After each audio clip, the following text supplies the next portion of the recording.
At yun na ano mga kabayan, pag-usapan nga po natin.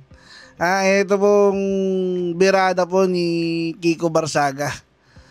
Ni Kong Kiko Barsaga. Dito nga po kay Shell Jokno. Mantakin nyo mga kabayan Ito po kasi si Shell Jokno, kung makapagsalita, akala mo talaga kontra sa sa corruption. Ito po ang sinabi po ni Shell Jokno. Ito po yung pauna niya sinabi. Hindi natin pwedeng hayaang makaligtas ang mga nasa likod ng iskandalong ito. Dapat nating tiyakin na sila'y mapaparusahan at may pakulong dahil sa kanilang mga ginawa. O di ba mga kabayan? Napakatindi. Kala mo real talk talaga kung mamulat-mulat mga kabayan, itong Akbayan Party List sa kanyang kinabibilangan, nakipagpulong pa to noon kay Martin Romualdez para pabagsakin si BP Inday Sara. Tapos kunyari, dahil nga napatalsik na nga itong si Romualdez, kala mo, gustong sumabay dun sa sa clout.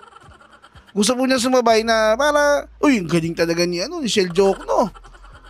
Talagang dinabaanan si Romualdez. Utot nyo, Blue. O bakit mga kabayan? Ito po, mismong si Congressman Barsaga na po ang nagsabi patungkol po sa kabadlintunaan ng utak nito ni Shell Jokno. Ito po mga kabayan. Sabi po ni Congressman Barsaga, pero nung umapila ako ng suporta para imbestigahan ang pagkakasangkot ni Speaker Romualdez sa flood control, humiling ako ng tulong mula sa iyo. Patungkol po to kay Shell Jokno Naalala mo ba ang ginawa mo? Wala. Di ba? Real talk po. Ni-real talk po siya ni Congressman Barsaga mga kabayan na noong panahon na talagang si Congressman Barsaga lang po ang pumupuna dito kay Tamba, wala po siyang makuwang suporta mula sa kanyang mga kasama dyan. Tapos etong si Shell Jokno may ganang magsalita, nakakala mo lumalaban siya kay Romualdez. Palibasa talsik niya pero nung nakaupo pa, nakatikom ang bibig mo. Mukha lang nakanganga pero nakatikom po ang bibig niyan. Mukha lang nakabuka kasi malaki po yung ngipin niyan sa harap Di niya po talaga masasara yung bibig niya mga kabayan.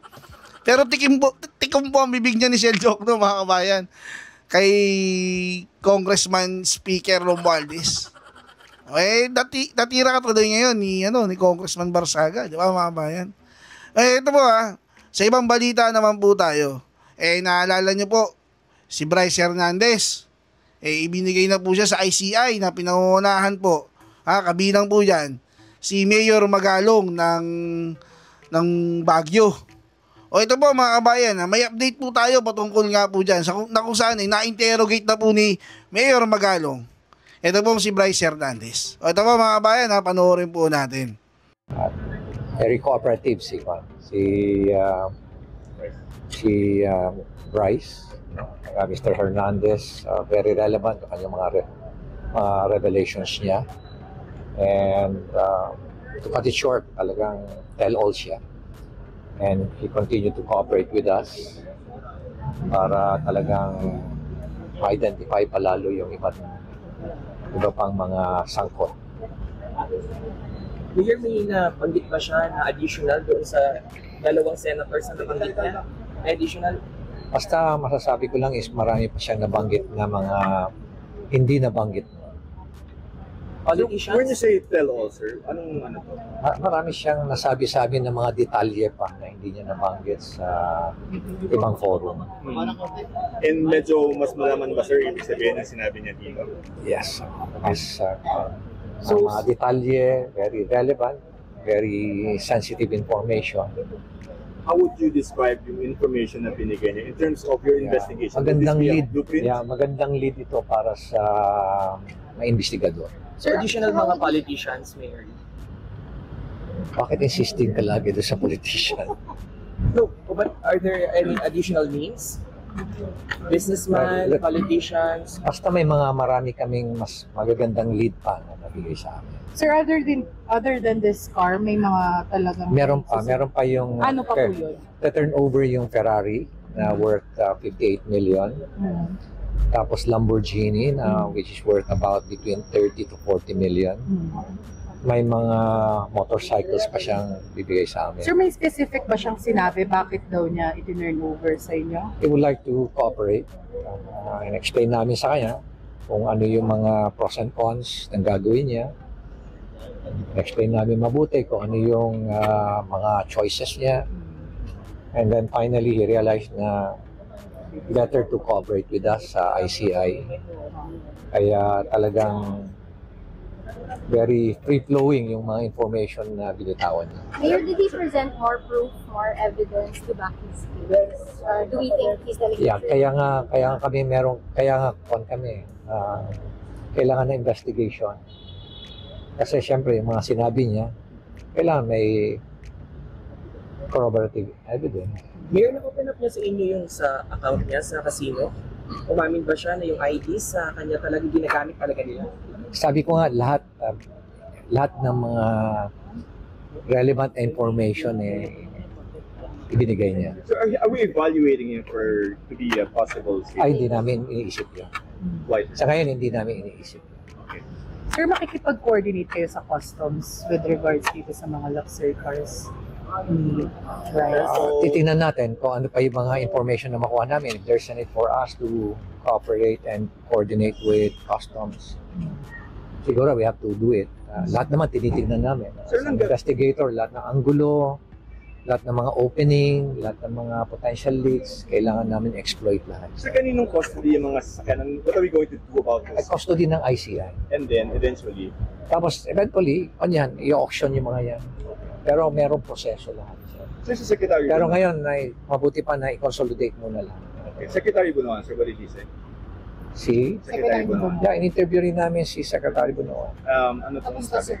For the meantime, siguro hintayin na lang natin si Chairman kung ano yung magandang kung ano yung mga na-reveal niya. Better for the Chairman to reveal. So will you be conducting daily hearings or paano ba? Yes, the ICI will be conducting regular hearings, Okay. almost daily hearings. But on my part, as investigator, I have to be out in the field. Will this be open to the public, the hearing? Yeah. Will this be open to the public? Sa ngayon, the media. I leave it to the ICI to decide on that. Who else? Sir, si Sec Bunoan ba lumapit sa inyo or did you kayo Hindi, tumawag? nasabti na siya. Meron ba pong other personalities na i-invite na kayo? Marami. Marami. Tuloy-tuloy yan. Mga araw-araw yan meron. Sino, sir? Kaya example, siguro, tomorrow, sir. mabuti pa siguro si Sheila na magre-reveal. I don't have the freedom to reveal the names ng mga naimbita. Sir, would you say si Sec Bunoan naging cooperative? Naging Ano naman siya? Kung ano yung mga tinanong namin sa kanya, sinasagot naman niya. Sir, sabi po ni Governor Susan, pumunta din na po kayo sa Ilocos once a week kasi marami na daw kung anong malisag flood control project. Alam mo, sa totoo lang, it's all over the place. It's all over the country. Sa dami ng mga natatanggap namin, talagang, I know it is widespread, pero hindi ko naisip na ganun pala ka-massive, ganun pala kalalim, ganun pala katindi yung corruption sa flood control projects. Pero hindi lang flood control projects. Nagulat din ako sa mga revelation na matindi pa pala rin sa ibang mga proyekto. Sir, nagulat kayo sa mga sinabi ni Bryce? Yeah, nagulat din kami. Pero ang maganda doon is he decided to, to say everything. Sir, were there unexpected names? Major Petty, Were there unexpected Si Yusek names? Bernardo. May unexpected names po ba na nagsurface? Sir, si Yusek Bernardo ba? Mayor, Nag-ano, nag-expound po ba na-interview siya natin? about Senators Jinggoy and Villanueva? Hindi na. Sir, si Yusek Bernardo ba? Na-interview niyo na. Okay. Ano, no? Yusek Bernardo. Yeah. Robert Bernardo. Will he also Yeah. be subpoenaed? Ano? Will he also be subpoenaed? Oo na, lahat.